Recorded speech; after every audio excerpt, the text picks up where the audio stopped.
Hi, everyone. This is JJ, the co-founder of Good Pods. If you haven't heard of it yet, Good Pods is like Goodreads or Instagram, but for podcasts. It's new, it's social, it's different, and it's growing really fast. There are more than 2 million podcasts, and we know that it is impossible to figure out what to listen to. On Good Pods, you follow your friends and podcasters to see what they like. That is the number one way to discover new shows and episodes. You can find Good Pods on the web or download the app. Happy listening. Hello, everybody. Let me ask you a question. When you were a kid, did you ever wonder what teachers talked about in the teacher's lounge? You probably didn't miss much. It's usually boring stuff like grading papers, lesson planning, and then figuring out the new train schedule. Train schedule? Well, I teach in the city. But sometimes, at one of the not-so-cool tables in the back of the teacher's lounge, you might find us, the Fandalorians, teachers by day, nerds by night. My name is Mr. Richardson, and by day, Mr. McDonald, Mr. G, and I teach and inspire America's youth. But by night, we debate, discuss, and argue about all things in the pop culture universe on our podcast. We discuss all the biggest pop culture topics in the world, like Ozark, Stranger Things, The Marvelous Miss Maisel, Marvel, Star Wars, Top Gun Maverick, The Old Man, Bridgerton, you name it, we'll probably discuss it. You guys watch Bridgerton? Yo, season 1 of Bridgerton was awesome. You don't know what you're missing. Since we are teachers, you will always get a ton of background information about our topics and original teacher-themed segments, like our pop culture morning announcements, building meetings, and post-observation reviews of shows and movies. Oh, and arguing. You'll get lots of disagreements and arguing, like way more than I'm comfortable with. You can find us wherever you listen to your podcasts. Just search for The Fandalorians, Teachers by Day, Nerds by Night. Then join us every Monday as we look into the current state of fandom and pop culture. Hey, look, the bell's about to ring. We need to head to the buses. Hopefully we'll see you guys soon. Well, I mean, they're not going to see us because this is a podcast. I know. But they can't even see us when you think about it, so they won't see us either. Oh my God, you know what I meant. It wasn't literal. Just ring the bell. Ring the bell. The Fandalorians, Teachers by Day, Nerds by Night. I hope you listen and subscribe to us soon. I hate you guys.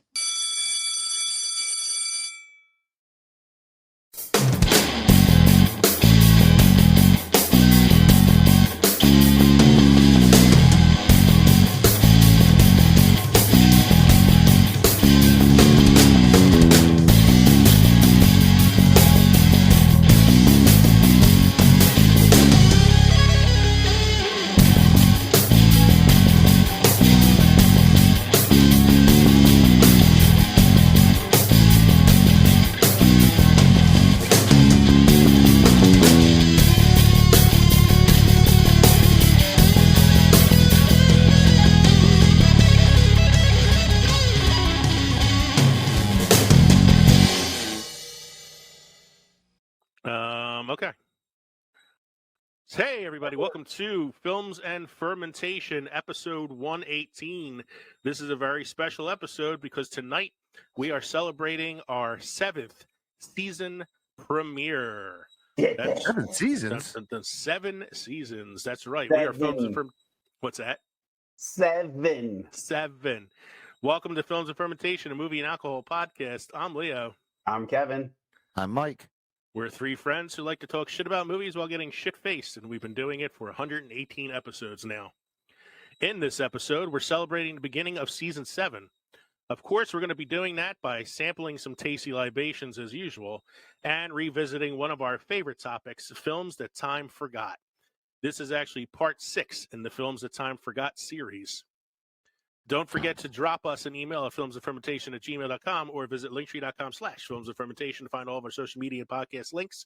Become a part of the Films and Fermentation family by supporting us on Patreon or buying some of our merchandise at teespring.com. Gentlemen, equipment, guys. Yeah. As always, let's start off with the one of the more important parts of our show. What are we drinking this evening? I felt that since we do this segment at the beginning of every new season, and we tried to go back to our childhood, to go back to remember the things that we watched that, you know, people just don't like recall anymore, I'm having myself a juice back. This is a Frozen treat from City Sips. I mean, I guess you could have it with unfrozen, but this is from City Sips in Northeast Philadelphia. Mine is the City Sips Cherry Ice Bomb Pop, made with vodka infusion. It's 5% alcohol by volume. It's incredibly difficult to puncture the straw through, so I'm going to be working on this for a while as the frost falls off. I took him out an hour ago to try to thaw him a little bit because these suckers can be pretty solid. But they come in a variety. So I have the Bomb Pop to start with. I have a Orange Crush to follow. And my wife and I went not long ago. And we pretty much just bought them out of everything that they had. Because you get like 4 for $20 or something. So it's not actually that bad. I was going to say, when you said you had a juice pack, I figured it was an alcoholic one. Yes, it is. Michael, what are you drinking this evening? Well, unlike Kevin, I did not go back to my childhood because I did not feel like a PBR. So You drank PBR as a child? no, that was in my house when I was a child. It was PBR. I am having an Chamonix Creek Churchville Lager. Yeah, can't go wrong with that one. No, that's a good, solid choice. So I decided, since we're celebrating 7 seasons and I'm celebrating with 2 of my really good friends, something I really enjoy doing, this podcast. I have such a good time every time we do it. I decided I was going to mix 2 things that come from both of you. So I have a beer that I believe Kevin gave me. It's called Call Me Chris from Bone Soul Brewing. Mm-hmm. This is a barrel-aged imperial stout, aged in whiskey and rye barrels. Again, from Bone Soul Brewing Company. It's a 500 milliliter bottle, so it's like a big-ass bottle. And it's 10.5% alcohol by volume, so I should feel pretty good by the time I'm finished it. Call Me Chris, a luxurious, sticky, and dense cornucopia of richly layered malt flavors produced by our double mash technique, aged over a year in a Tennessee whiskey and rye barrel. What do you call a notoriously big stout? Mr. Big? Mr. Smalls? No, we call him Chris. And I'm drinking the Call Me Chris out of a glass that Mike got me that says, "This beer tastes like I'm not going to work tomorrow." And thankfully, I'm not going to work tomorrow because this is a heavy Must beer. be nice. Is this your last? Yes.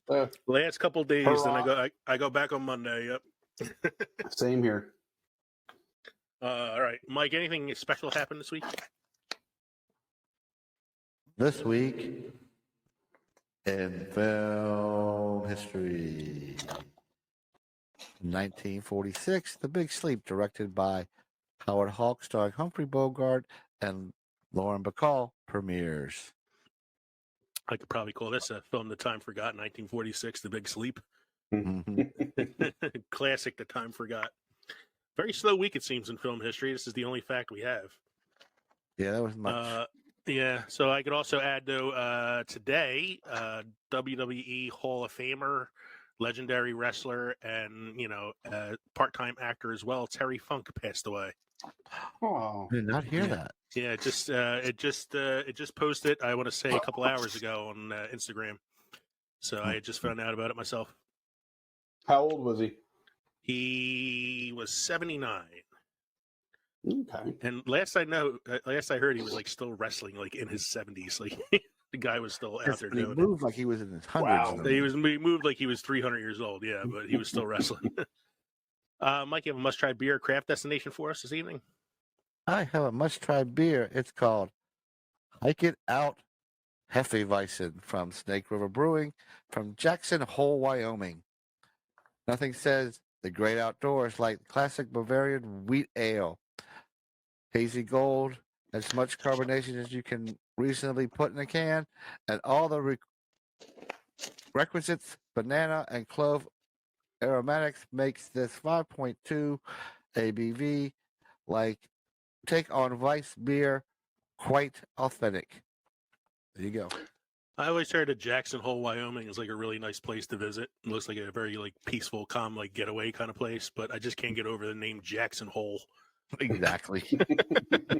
Where'd you go for vacation? Jackson Hole. Jackson Hole. That's where you stick your Jacksons.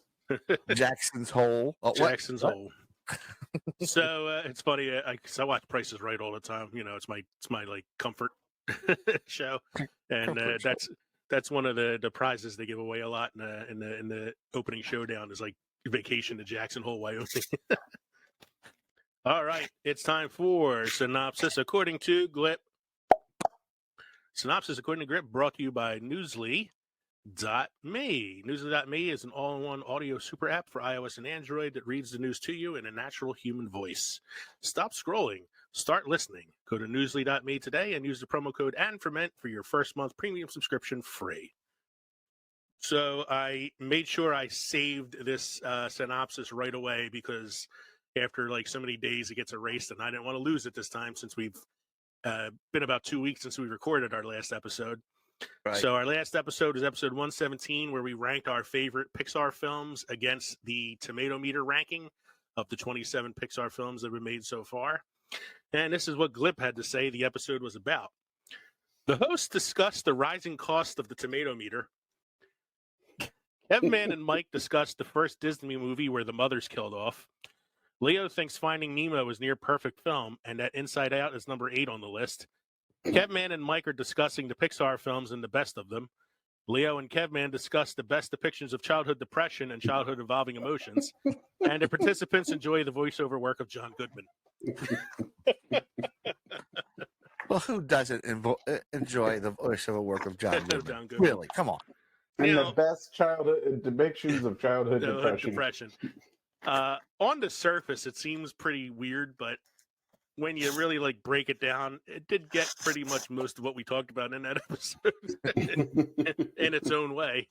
In its own way. Because like we said, we were talking about our rankings of Pixar films against the tomato meter. The mother being killed off thing was a discussion we had with Finding Nemo and like what's the first film that happened in. I think it was like Bambi or something. I did say that it's a near perfect film. We were talking about Inside Out and how it's such a great depiction of what, childhood depression and emotions are about and all that. We talked about John Goodman being a voiceover work in multiple Disney films and all. So it's on the surface, again, it's another crazy synopsis according to Glip, but actually fairly accurate this time. Yeah. It's our synopsis according to Glip. We are going to take a short break, and then we will be back with our main segment, the 6th in the series of films that time forgot, here on episode 118, our 7th season premiere.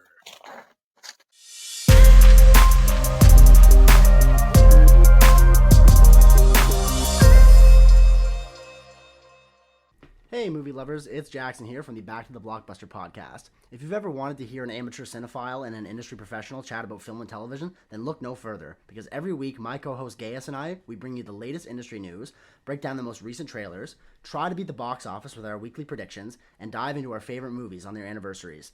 And every second Friday, you can look forward to the Back to the Blockbuster spin-off, Deep Dives with Owen and Gaius, where the duo dissects a movie of their own choice. All this and more wherever you get your podcasts.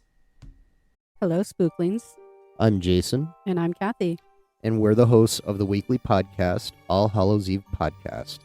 We are a husband and wife duo with a passion for anything spooky, macabre, and true crime, sprinkled with our own twist of comedy.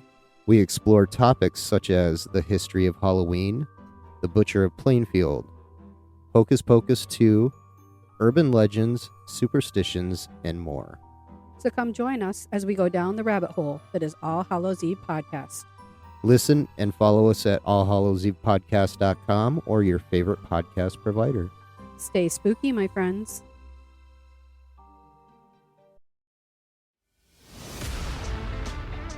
Hi, I'm Chris. And I'm Deb. And we host a pretty fun podcast called Today We Laughed and Learned. You know, this is where we discuss all the things we should have learned, but, well, never did. And we have quite a few laughs along the way. Today We Laughed and Learned with Chris and Deb. We're curious about everything. Experts on nothing. Come find us wherever you get your podcasts.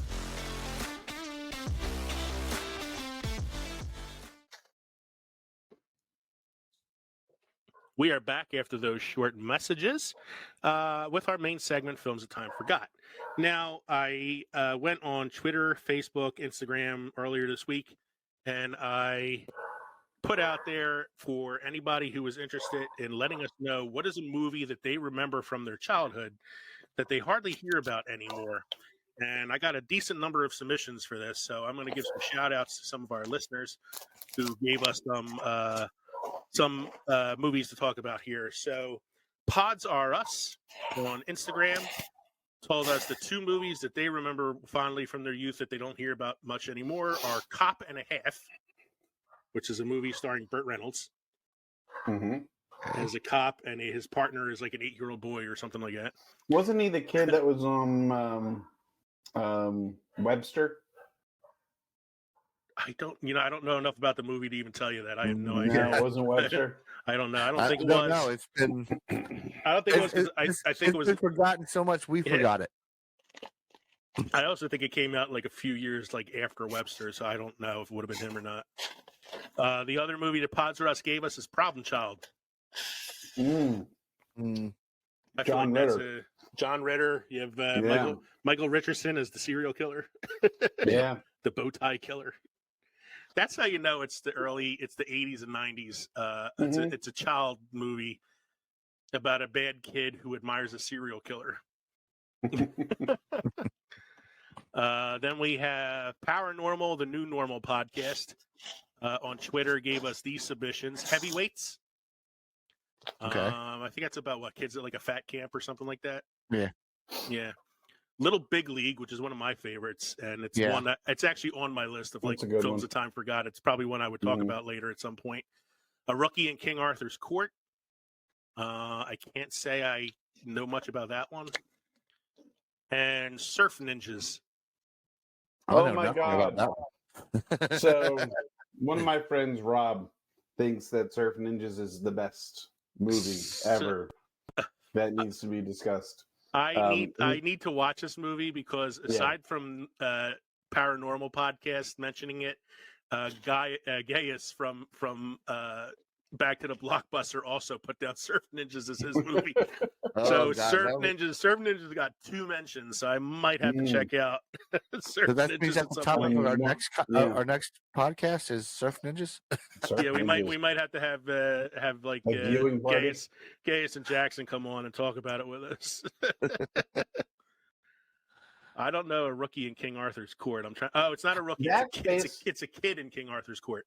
Is that based off of the Mark Twain book, A Yankee in King Arthur's Court? Yeah, I think it's something like that because it's Thomas Ian Nichols from American Pie. Yeah, who was also in Rookie of the Year, oddly enough. I think he got his 2 movies mixed up: Rookie of the Year and Kid at King Arthur's Court. But yeah, I got to check out Surf Ninjas. I think at some point since we have 2 people recommending it. And my friend Rob, your friend there, Kev Cush, on Instagram gave us Cheaper by the Dozen 1 and 2. Okay, I could get that. I don't know if it's actually been forgotten quite yet. Yeah, I don't know if that's been too forgotten. I mean, I could say I've watched at least one of those films in the last couple of years. So yeah.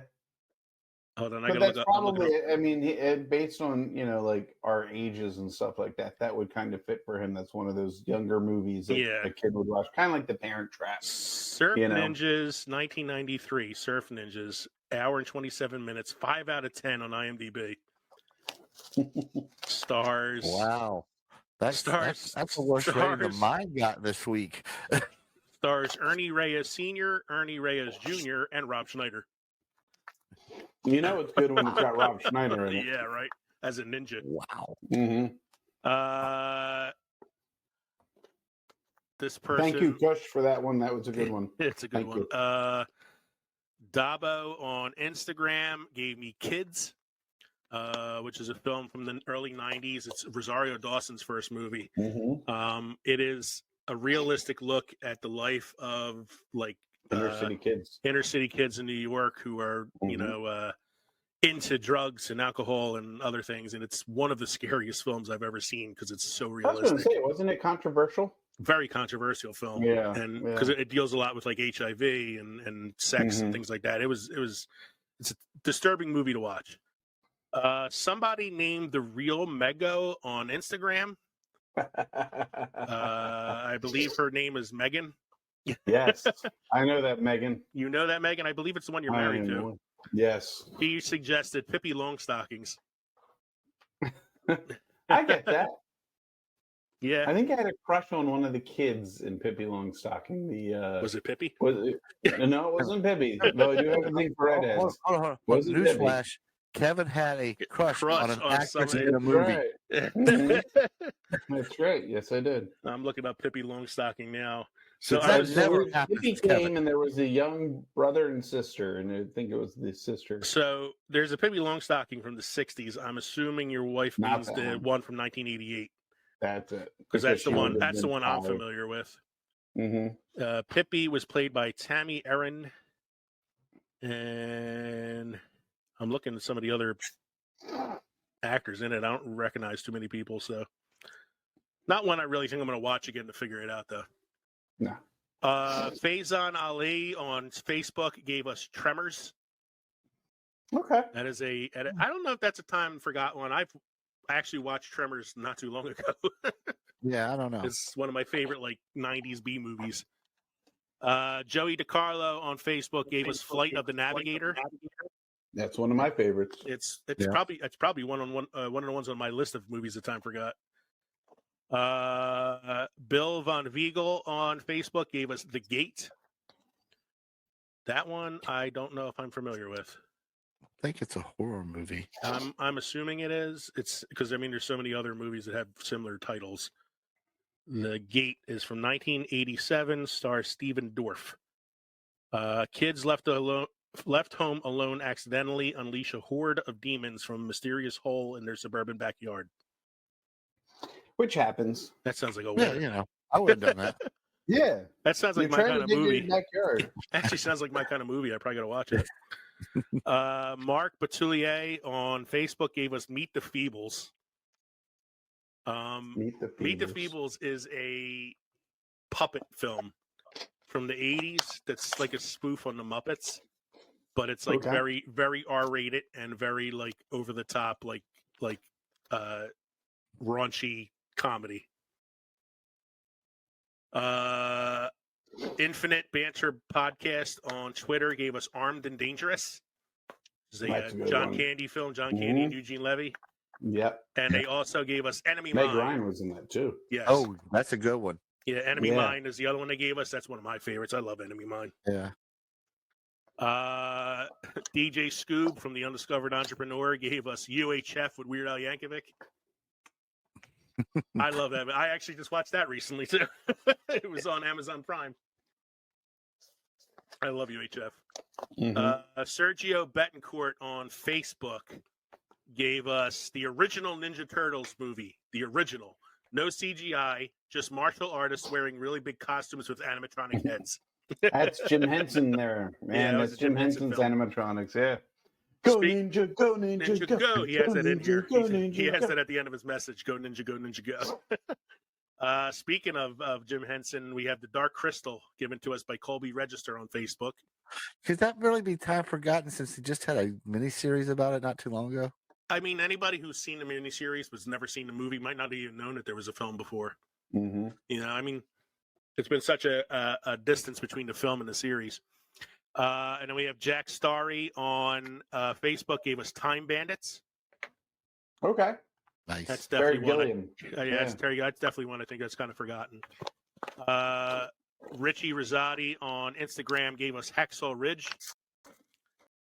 I don't know if that's a forgotten one. It's fairly recent. It's only within the last 10 years, I think, that movie came out. Yeah. Now, I know Richie, he's a young kid. That's probably why it's time forgot for him. So, and the last submission we had on Instagram, Kev, I think you know this person too, MK Perone. I've heard them before, yeah. I believe her name is Mary Kate. She That's suggested Willow. I think that might have been one of mine in previous episode. Again, they just had a new series for that come out, though. I know, and then the series was canceled already, so. Yeah. That's unfortunate, but after watching it, I kind of understand. I was hoping for it to be better than it was, and it wasn't. But no, Willow's a gem of mine. Yeah. Yeah. So that was just our listener suggestion. So we're going to go into the main segment ourselves now, Films of Time Forgot, and talk about the movies that each of us chose for this evening. Each of these are films that we love from our childhood, that we remember fondly, that we just don't hear enough about anymore, that we feel they deserve some more attention. So I came up with a film. I have a document where I have a list of all films that I want to use for this topic, right? And I do as well. Earlier this week, I thought of a film that I actually watched not too long ago, that is from the 90s, and it's kind of a film that time forgot. And I was like, oh, that's a really good one. It wasn't on my list, but I'm going to use that one for this episode. And I wrote up a whole document for it, man. I mean, I had who was in it, the director, synopsis, the facts, everything, man. I had a whole document written up. And then an hour before the show, I thought to myself, hour before we started recording, I thought to myself, I don't know if this is good enough for the 7th season premiere. It's a good film that time forgot, but I'm like, I feel like the 7th season premiere, I need something more. I need like a classic that time forgot. And so with an hour before recording, I typed up very quickly a whole nother document for a completely different movie that I'm going to talk about tonight, and I'm going to save the other one for later on. Like maybe if we have a guest on at some point, we do this again or something, I'll save it for then. I also have a list of movies for this topic, and my adventure was trying to find them to watch. Yeah. Because every one of them, except for one, which is nowhere, you had to pay for. And when I went to our special place, you couldn't get the right recording. One of them couldn't get the right recording. Most of the other ones wouldn't run for some reason. I got one of them to work, so that's the movie I went with. Well, there was an update that they put out, but the update doesn't work for me. Yeah, so I couldn't get the update to work everything. either for the for the thing we're talking about that we really should be talking about on air. Yes. So don't even know what you guys are talking about. Don't even know what we're talking about. Nobody knows what we're talking about. I'll just edit this out in post. So the first movie that I was going to do, I actually just watched recently because I think it was either on Netflix or Hulu or something like that. The film that I decided to go with tonight, I didn't bother rewatching because I just thought of it an hour and a half ago, and I don't need to rewatch it because I have seen it so many times that it lives rent free in my head anyway. So, Kev, did you have any adventures with your movie tonight, or was yours pretty clear for you? I just changed it now. Not to be outdone. No, I'm not trying to outdo anybody. I really did I had one in mind, which was more comedic than anything else because it wasn't. I wasn't a huge fan of it. I did probably watch it 4 or 5 times, but then I had this one, and I was like, "This is great. This is what I want to do." And then one of our listeners chimed in with it, or one of the people who responded. You can still do it. That's fine. I could still do it, but I think I'm going to mention this other one, which seems to be, and it's funny because there's a difference in a year between the one I'm about to do tonight and the one I was going to do. Just a difference in a year, but this one seems more like I remember watching this as a child and was intrigued by it. So. Okay. That's what I'm going to do. Just to give you some comparison there, the one I was originally going to do came out 41 years after the one I'm now going to do. Oh, wow. Or 45 years, rather. 45 years after the one I'm doing. Wow. So why don't we get into our main segment then, Films of Time Forgot. And who wants to, one of us, who wants to I'll go first. You can go first, guys. Because mine's going to be Yours is easy. You'll get mine relatively quickly. Okay. So I'm going to go with, this is a 1985 PG Ridley Scott classic. Ridley Scott PG film? Yeah. Wow. Actors include Billy Barty, Robert Picardo, Tim Curry, Mira Sara. Legend. Yep. As soon as you said Tim Curry and Mia Sara, you didn't get the Tom Cruise yet, but I knew what when it was. He said Richard Picardo, I was thinking Inner Space. But yeah, I thought Inner Space, but that wasn't a Ridley Scott one. No. And I was also thinking, oh shit, because you said Billy Barty. He's a dwarf actor. Yep. And I thought there's another. Masters of the Universe. Wasn't no, well, because that's Wasn't definitely he not. Masters That's of- definitely not a Ridley Scott film.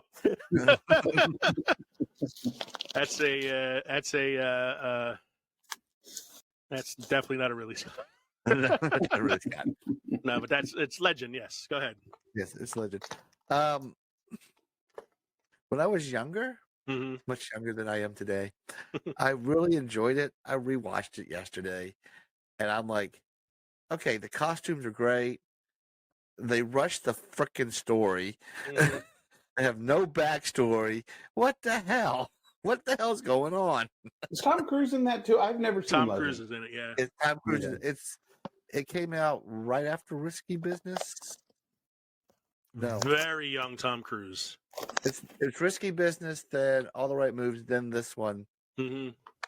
and then I think pretty he was much in The Outsiders as well, right before he did this film. Yeah, Because that was Outsiders. 1983, and Yeah, so it was very young Tom Cruise, and this is Mia Sara before Ferris Bueller as well.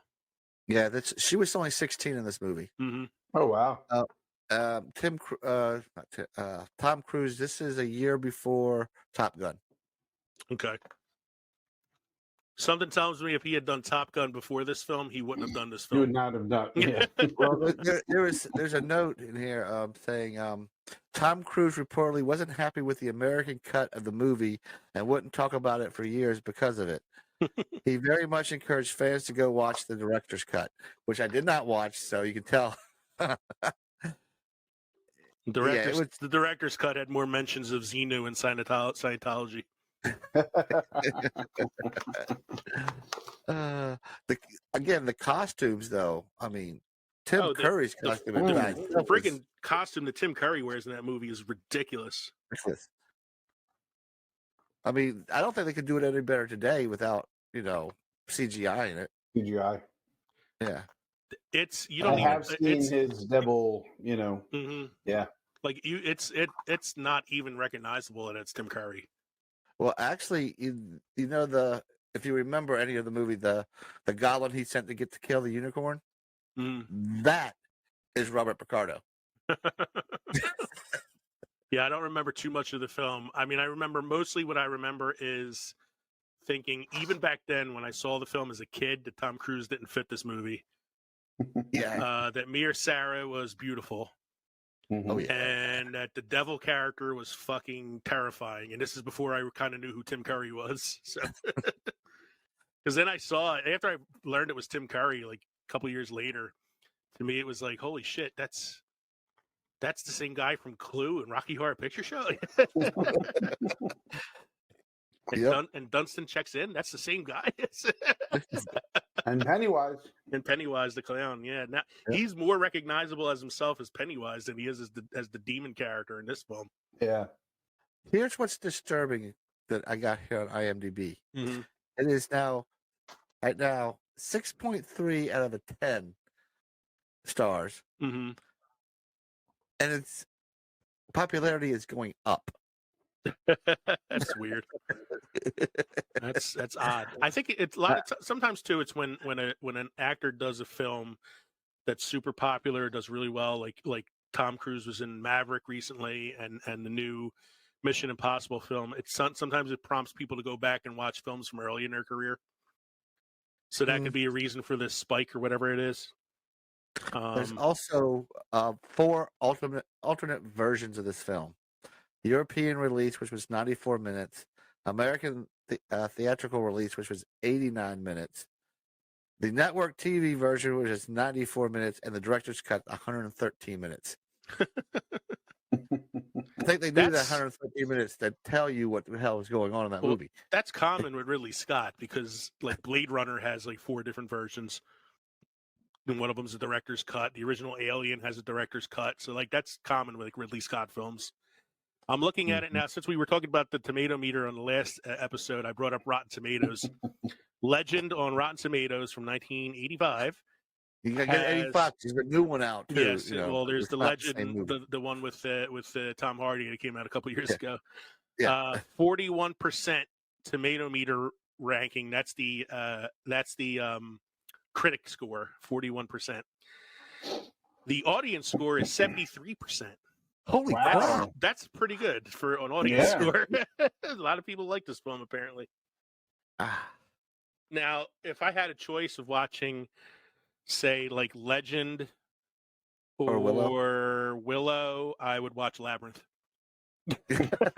So, what year did Labyrinth come out? Labyrinth came out in, 85? I want to say it was 86, so it came out the year after. 86. That's right, okay. Yeah. And that's young Jennifer Connelly, Mm-hmm. who looks a lot Yeah, like but- young Mia Sarah. But Mia Sarah's wearing that, the dress where she. All right, the dude, whole she was middle 16. Let's calm down. Dude, I was 11 at the time. I know. I felt the same way about Diane Lane in The Outsiders, and I was like 6. Yep. All right. So go ahead. I will say, to me, it did not last the test of time. The costuming did, the story needed work, and it needed to be longer to get some backstory. I remember being kind of terrified of it when I was a kid because of the makeup and everything, but not really understanding the story. And then watching it again a couple years later when I was a little older and not liking it at all, other than the Tim Curry character, which is just very impressive. But it's not one I would say I'd prompt myself to watch again anytime soon. So that was Mike's pick, Legend from 1985. Interesting film. Kev, do you want to go next or should I go next? I can go next if you'd like. Yeah, go ahead. Okay. So let me see if I can. What would you guys like? The year first, the actors first, or the synopsis first?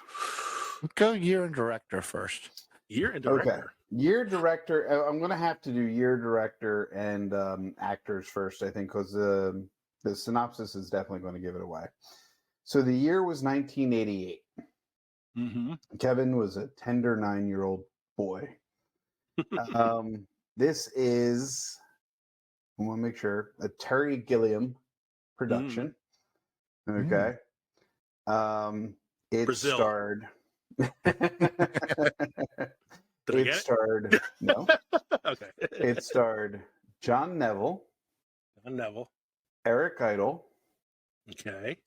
Let's go Sarah on. Polly, Oliver Reed. I'm going to see if I can give you a more well-known. Jonathan Pryce. Is this the Adventures of Baron Munchausen? Yes, The Adventures of Baron von Munchausen. Uma Thurman and Robin cameo Williams. from Robin Williams. Yeah. Robin Williams and Sting. I forgot Sting was in it. But you both of you picked very fucking weird films, man, for this thing tonight. Baron Munchausen. That is a very I weird remember it is a weird. Well, it's a Terry Gilliam movie. Yeah. And it's just an account of Baron Munchausen's. I thought it was Baron von Munchausen, but Baron Munchausen's travels and fantastical experiences across the late 18th century Europe with his band of misfits. Yeah, I just remember being sick, and this being one of the movies that was available. I guess maybe we recorded it off of HBO or something, where we could put it in and watch it. I did note recently that it's kind of similar to Big Fish, Tim Burton's Big Fish, right? It's a story being told about somebody's life. The one version is fantastical and over the top, and then the flashes of reality, you see the same actor or the same characters, but in a less impressive way, And it was just a weird movie, but I remember watching it. This was Uma Thurman coming up out of and being in the Clam because she played Venus. And the hair and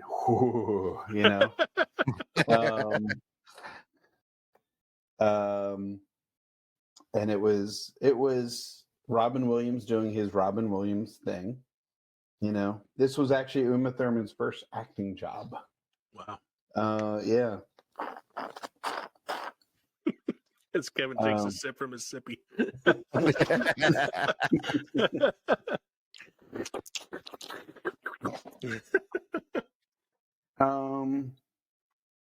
Forms an informal trilogy with director Terry Gilliam's previous films, which were Time Bandits and Brazil.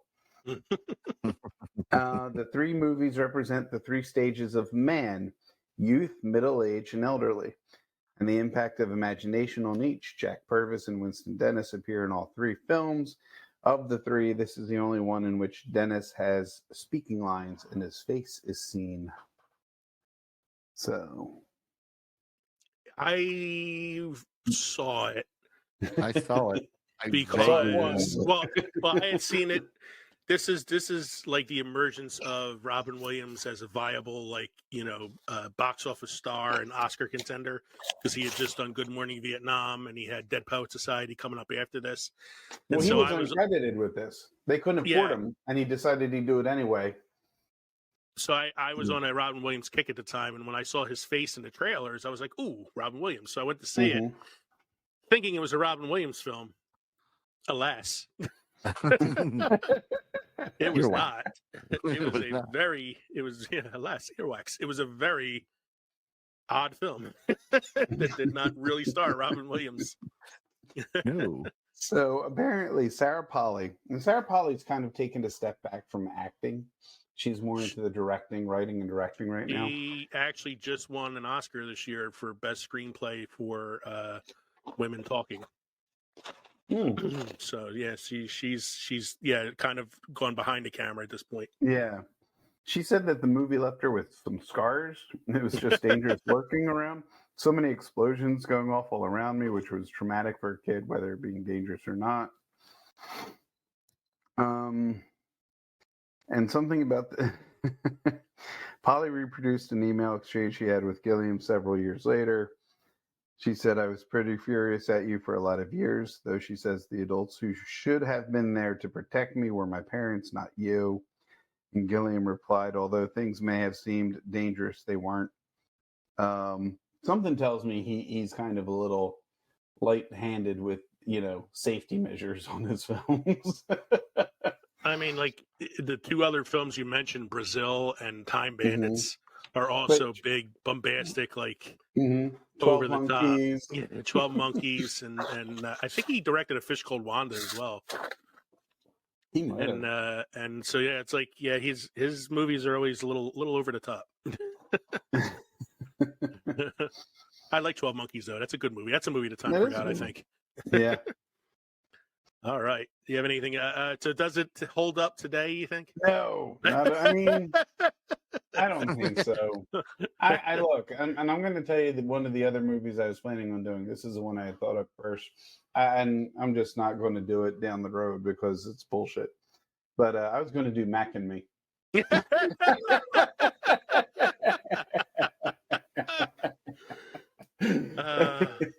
And the thing that sticks out about Mac and Me is it was produced by McDonald's, one of McDonald's only movies, but I mean it's seen in 75 to 80% of the movie, and how Paul Rudd uses it with every clip he brings to a late night show. It's he does it with Conan O'Brien all the time. Every time he's coming on to promote a movie, he plays the clip of the kid in the wheelchair falling off the cliff. And then Mac popping up from behind the bushes. A blatant E.T. ripoff as well. Mac and Me. I would enjoy that. He did not direct A Fish Called Wanda. He did not direct it? No. I thought, because I know there's one of the a couple of the Monty Python guys are in. He directed The Holy Grail, The Meaning of Life,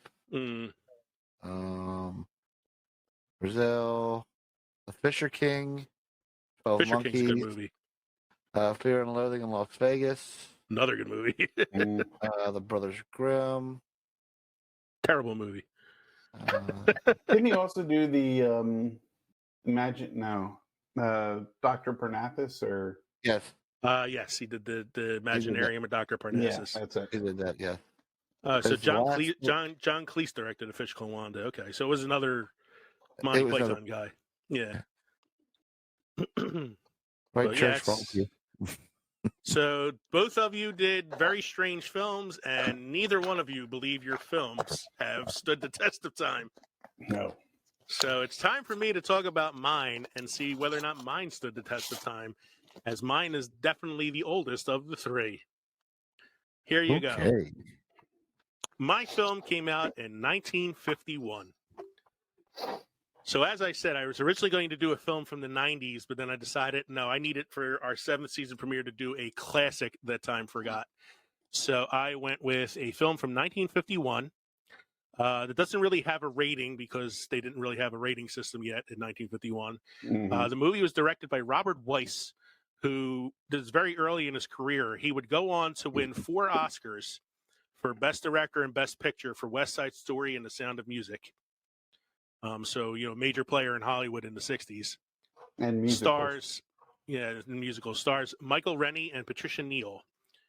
Here is the IMDb synopsis for the film. An alien lands in Washington, D.C. and tells the people of Earth that they must live peacefully or be destroyed as a danger to other planets. This is The Day the Earth Stood Still. The Day the Earth Stood Still. This is a classic that time has forgotten, especially after the terrible Keanu Reeves reboot that came out in 2008 and totally fucking ruined the film. This movie is so iconic that one of the most famous lines from the film are the words that the alien speaks to his robot companion to keep him from destroying the Earth, which are Klaatu Verada Nikto. So iconic was that line that it became the magic words that Ash uses in Army of Darkness to stop the monsters, Klaatu Verada Nikto. And 3 of the species in Return of the Jedi that serve on Jabba's ship. 3 of his henchman species are called the Klaatu, the Veratu, and the Nikto. Here's a fun fact for you, though. Yeah. If you watch the first episode of Strange New Worlds, Christopher Pike is watching that movie. Is he watching that movie? That is awesome. So it didn't get forgotten in the 24th century or whatever it is that Star Trek takes place in. So here's the full summary. Traveling at mind-boggling speeds, a gleaming, unidentified flying object zooming in from boundless deep space penetrates the Earth's atmosphere, landing smoothly in Cold War Washington, D.C.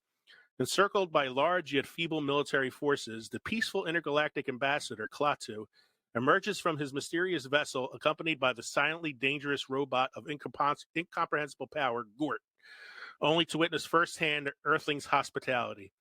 The sophisticated humanoid declares that he comes in peace.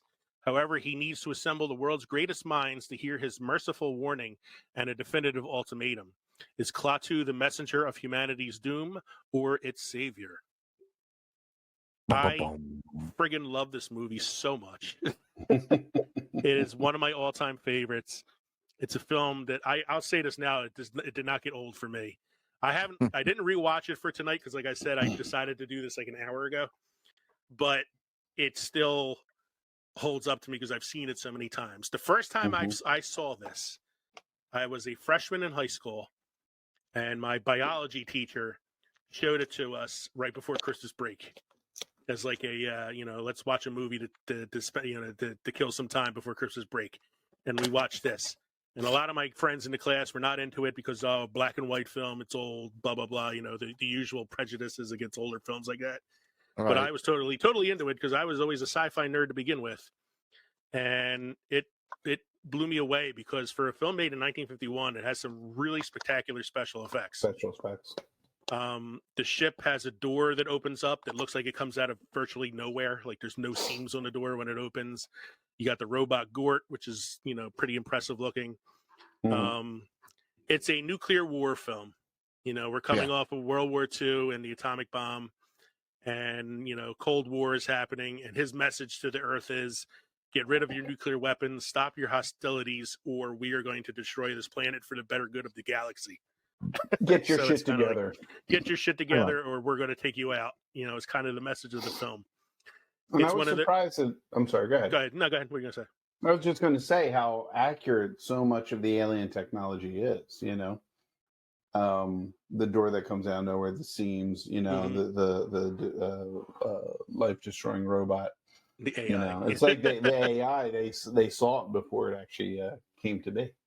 It's one of the movies that like kind of introduced us to the idea of the mad scientist too, because he's looking for this scientist who's like super smart, who can help him talk to the world leaders. And when you meet the guy, he's got the frazzled like Albert Einstein hair and got big math equation on the board. So it's like your ideal mad scientist. He's wearing glasses. He must be a genius. He must be crazy. He does science. So the actor who played Gort, the robot, was actually not an actor per se. His name was Locke Martin, the guy in the costume. He was the doorman at Grauman's Chinese Theater. Yes. He was cast because he was over 7 feet tall. However, he was not physically strong and couldn't actually carry the actress Patricia O'Neill in the scene where he's carrying her across the field. He had to be aided by wires. And in shots where you see the robot from the back, he's actually carrying a lightweight dummy in his arms made to look like her. He also had difficulty with the Gort suit and could only stay in it for about a half hour at a time. To give the appearance of the seamlessness in the spaceship hull when the door opens, the crack around the door was filled with putty and painted over. When the door opened, the putty was torn apart, making it seem like the door appeared out of nowhere. I mean, that's what I love. That's what I love about practical effects, man. Like that's as practical as you can get. Talking about the crazy professor and his equations. The equations seen on Professor Bernard's blackboard are authentic physics that describe a particular form of the famous three-body problem in Newtonian gravitation, a problem which has no general closed-form solution. Such many-body problems are central to navigation in interstellar space. The manner of writing and organization of the terms show that a real physicist had produced the work for the film. So there's some little authenticity there, too. Patricia Neal, the actress in the film, admitted in interviews that she was completely unaware during filming that the film would turn out so well and become one of the great science fiction classics of all time. She assumed it would just be another one of those then current and rather trashy flying saucer films and found it difficult to keep a straight face while saying her lines. This is around the same time that there was a lot of like B-movie, like alien invasion films coming out, and, right? But this ended up being a really intelligent film.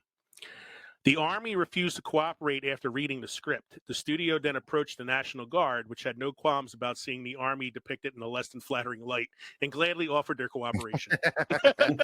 Fucking weekend warriors, I tell you. I said, sorry, Mike. Yeah, Mike's the Army guy.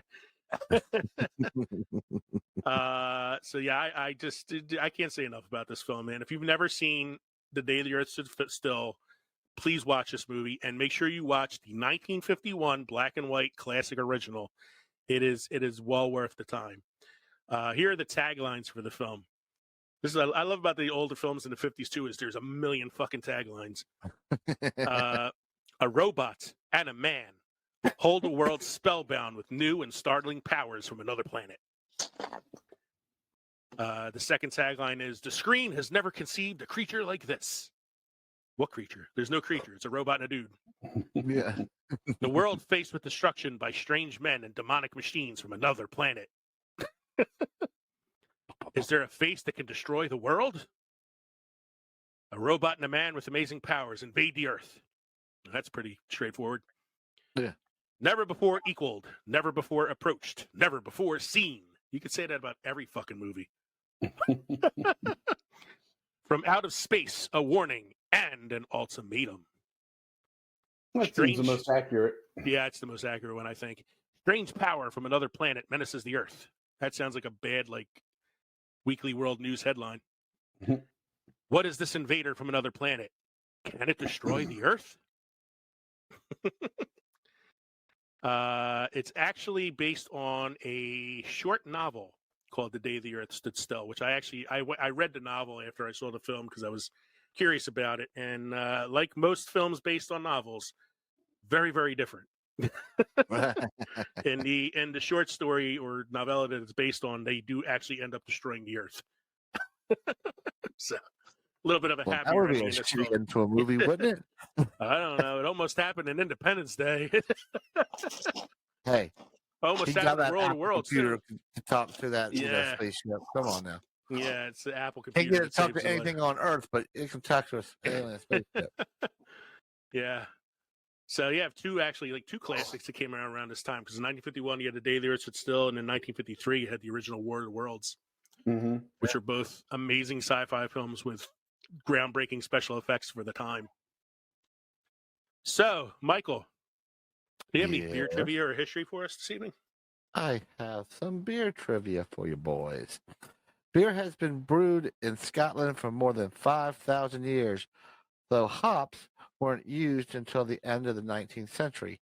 Prior to that, beer was thought to have been bittered with herbs such as heather, meadowsweet, and broom.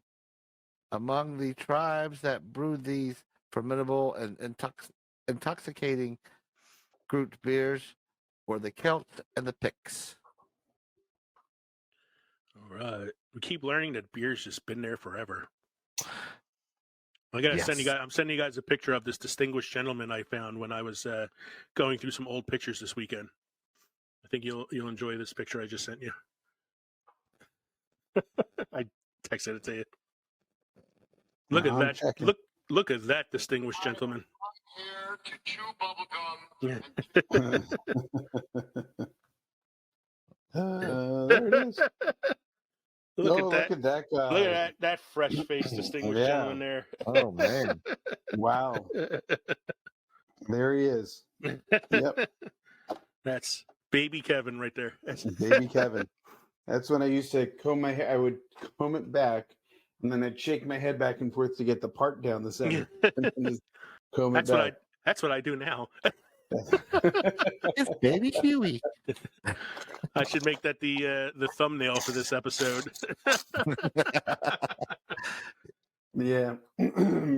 What you also need to do is take a screenshot of him sucking on his little thing. His sippy cup. Yeah. And put the two of them next to each other. That's a good segue into the next segment. How's our drinks this evening? Kev, how was your sippy packs? They are, look, they're good. I think they're better for hot days in the sun by the pool.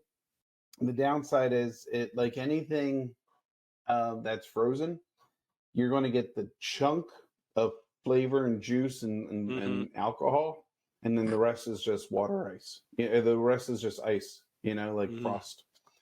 So, disappointing. Mike, how was yours? You had a pretty good beer. I had a good beer, so I wasn't going to go wrong tonight. So the I went wrong Bonesaw, with my movie, not with my beer.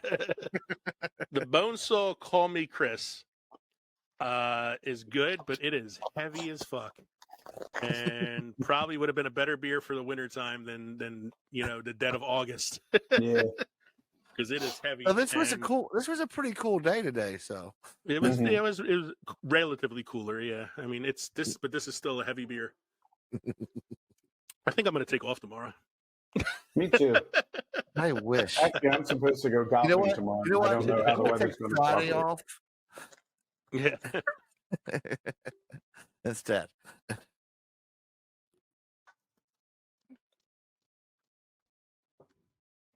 All right, so thank you everybody for joining us for our 7th season premiere, episode 118, Films That Time Forgot.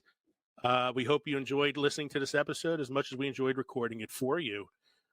Don't forget, you can drop us an email at filmsandfermentation@gmail.com or visit linktree.com/filmsandfermentation to find all of our social media and podcast links. Become part of the Films and Fermentation family by supporting us at Patreon or buying some of our merchandise at teespring.com. Let's help Kevin get some good equipment. Please. Don't forget to stop by the crossroads between Pickled and Fermented next week for episode 119. Next week, we're going to be looking at actors who crushed it in their very first screen roles. So we're looking for actors who did an amazing job in their screen debut. Again, thank you for joining us tonight for our 7th season premiere. I'm Leo. I'm Kevin. I'm Mike. Cheers, everybody. Cheers.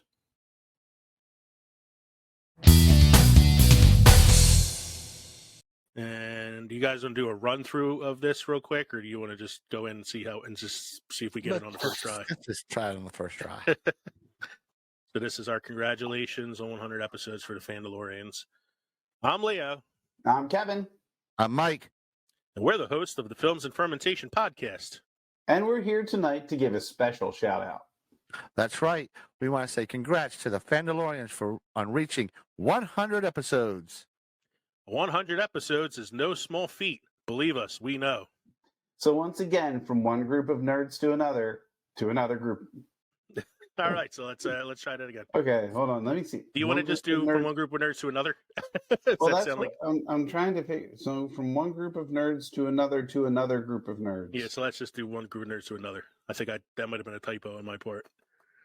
So, okay. No, I mean, okay. No, Okay. that's better. I think it's easier that way. Take two. Ready? Should we? I did it like all of us on the last line. Is that you think that's good, or should we try it one more time? Fine. Can you guys hear my wife's teapot whistling in the background? Yes. No.